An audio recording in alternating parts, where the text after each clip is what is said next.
If you're heading over to a barbecue or having people over, I highly recommend making my spinach artichoke dip without mayo for the perfect appetizer. To make this easier, you'll want to start by heating up your cream cheese and making it super soft, and then to that we'll add some crushed garlic cloves and some salt and oregano. Mix all the spices inside your cream cheese mixture, and then you'll want to add your Greek yogurt, half of it at a time, making sure it's smooth between each addition. And then once it's nice and mixed, we'll add the Parmesan cheese and your grated mozzarella and fold it in.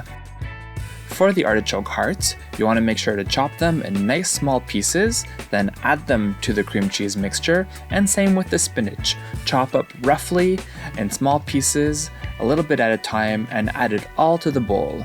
Fold all of your ingredients together until the mixture is nice and smooth, and then we'll transfer it to a baking dish which I've lightly greased, and then place all your mixture inside and take your spatula to smooth it out. Sprinkle it with some grated mozzarella and bake until nice and golden brown. Serve with some mini pita breads and some fresh vegetables for the perfect appetizer.